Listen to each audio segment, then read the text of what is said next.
Hi friends, this is Kim at Foggy Bonnet. I have a great project for you today. These are gift card holders made with the Celebration Tidings bundle. They look like little parcels, don't they? Super cute with a band around the middle, and they're so easy to make. I'm going to show you here in a second how the band slides off, just like that. And then 4 flaps open to reveal the gift card inside. I think you're going to enjoy this project. Like I said, it's very easy to make these. You can make multiples in one session.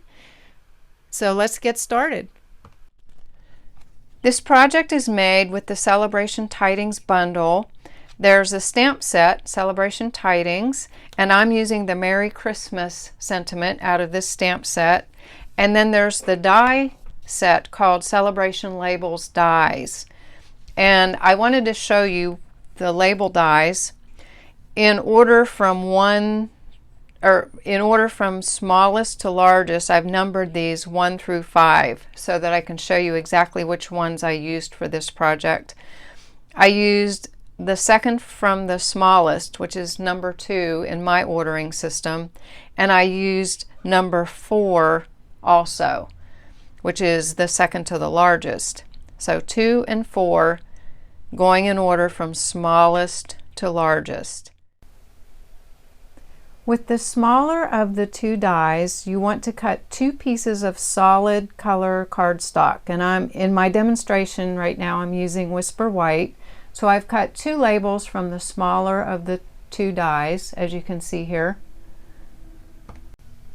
And with the larger label die, you want to cut either 1 piece of designer series paper or 1 piece of solid cardstock that coordinates with the 2 smaller die cuts that you just made. I'm using a piece of paper from the 'Tis the Season Christmas paper pack. In the same paper that you cut the smaller labels, you'll need a strip that measures 3/4 inches by 6 3/8.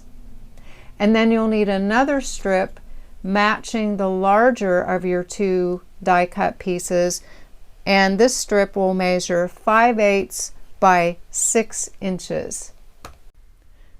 The sentiment tag is cut with the Label Me Fancy punch, and I made it in the same cardstock as the 2 smaller die cuts. I'm going to stamp an image on each of the smaller die cuts, and I'll show you. I'm stamping these images, and I didn't mention it earlier. I mentioned the sentiment, but I'm using this stamp. It's the little Christmas spray image from the Celebration Tidings stamp set.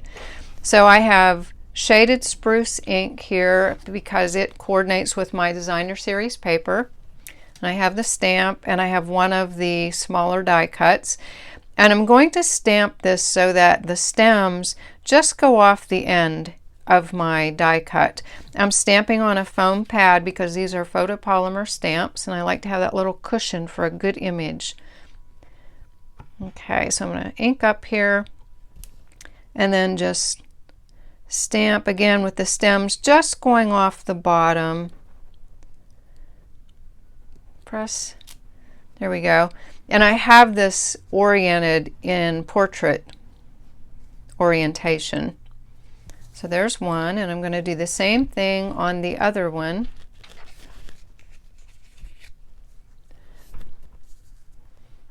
I'll re-ink. And again, the stems coming just off the bottom of the die cut. There we go. While I have my ink out, I'll go ahead and stamp the sentiment. Again, I'm using the Merry Christmas sentiment from the Celebration Tidings stamp set. And I'm using the same ink, the shaded spruce. And just center that and stamp. There we go. So that's all the stamping there is for this project. So we'll put the ink away. The next thing we want to do is a little bit of scoring. And I've switched to all white cardstock for this part of the demonstration because I think you'll be able to see the stitching a little easier on the white cardstock. I did complete my project in the designer series paper, but for this part of the demonstration we're going to use white. And we want the larger of the die cuts right now, and I want the inside facing up. I have it marked here. The inside of the card holder is facing up, and I have it in landscape orientation. And I have my Simply Score tool here. I'm going to place my die cut so that it's against the top guide and securely against the left guide. So it's against the top and against the left, and the top of this is square, so you can get it in there squarely. All right, and then grab my scoring tool, and 1 1/8 from the left edge I want to make a score line. And then I'm going to rotate this 180 degrees and put it up against the top and against the left again, snugly, so everything's squared up. And again, come in 1 1/8 inch from the left and make a score line, just like that. And I'm going to fold this gently, but I'm not going to burnish it. I don't want anything folded down too tightly. I just want to just fold it over with my fingers, just like that. So we'll set that piece aside. And next we want to work with the 2 smaller die cuts. And again, we want the inside facing up. So we'll do these one at a time. And for these pieces, they're also going to be in landscape orientation. And I want to line up these notches on the top and the bottom with a score line. So I'm going to place this against the top guide, and I just want those notches on a score line. I'm going to take my scoring tool and just make a score line, and that's right down the middle of this piece. So then I do the same thing with the other one. I want the inside facing up against the top guide and just put it so that there's a score line right on that notch. And there we go. So as with the other piece, I'm just going to gently fold these over. I don't want to burnish them. I don't want anything too tightly folded, just like that.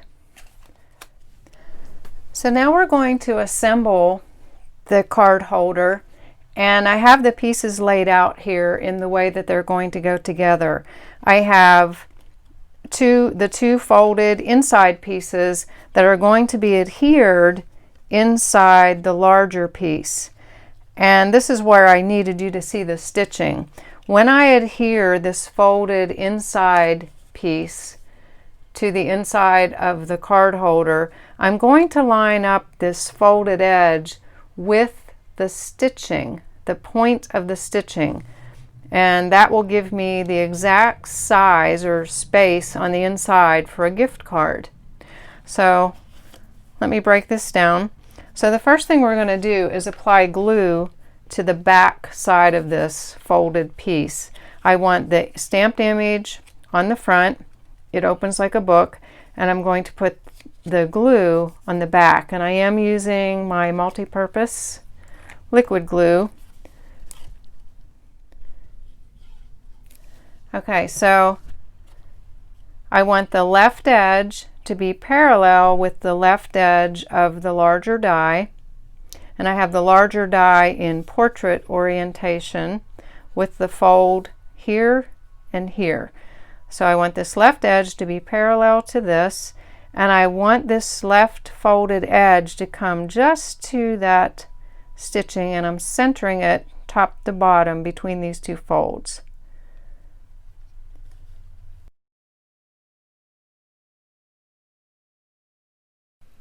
So what I'm pointing out here is that I have that left folded edge up against the stitching that's on the notch in the left edge, not the stitching that runs along the edge itself, but the stitching that comes to a point on the notch. So I repeat this process with the other small die cut, and this time I have the fold pointing to the right, and again I'm lining up that right fold with the stitching that's on the notch, and I'm using the all-purpose liquid glue here. And to align the two small pieces, I use the notches in the middle there to get them aligned top to bottom. And then once I'm okay with that alignment, then I look at the right edge again and get it parallel, get the fold parallel to the right edge of the card holder and out to the edge of that stitching on the notch. Just pressing down for good adhesion. And now I'm bringing it up so you can see I lined that right fold up with the stitching on the notch. Next, I want to work on the band that goes around my gift card holder and keeps it all together.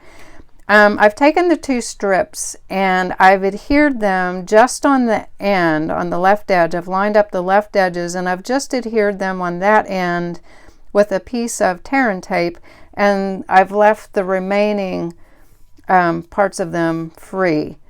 And I've put a gift card inside the gift card holder. I'm back to using the project with the designer series paper. And I have the gift card in there and I'm folding it all up so that it's the right thickness. And then I'm going to start my band in the middle there, and I'm just gently going to wrap it around the gift card holder, kind of keeping everything in place. It's not all adhered. Wrapping it around and bringing it together, and I'm just gently folding it around the gift card holder. I don't want real hard creases. I just want to gently shape it around. Then once it's shaped, I'll take it apart again. And now that it's shaped, I'm going to go ahead and apply a little bit of tear and tape on the back of it to get these two pieces together, and a little bit on this last bit right here. So I'm going to grab my tear and tape. It's right there, and a little piece for that last leg of the band, so to speak. Just like that. So I want to watch when I'm doing this and make sure I have it centered.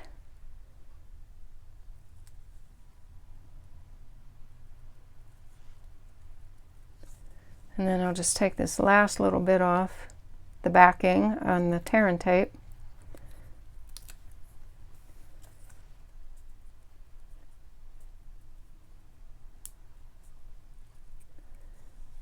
There we go. And then I'm going to put it back on the gift card holder.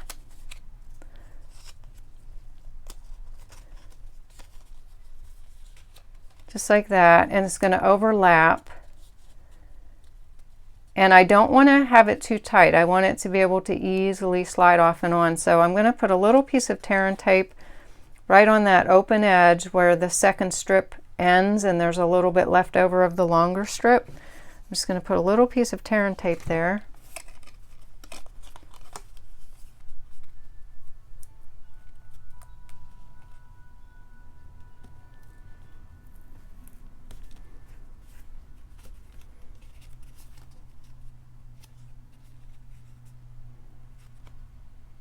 Line it up, tack it down. I'm going to take it off just so I don't stick it to the gift card holder while I'm doing this.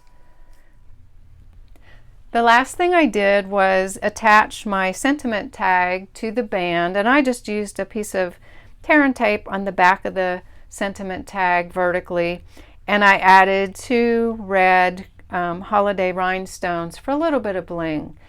I hope you'll try these very simple but oh so cute gift card holders. I can't wait to use mine this Christmas. I think they're adorable. And thank you so much for watching. I'll see you again next time.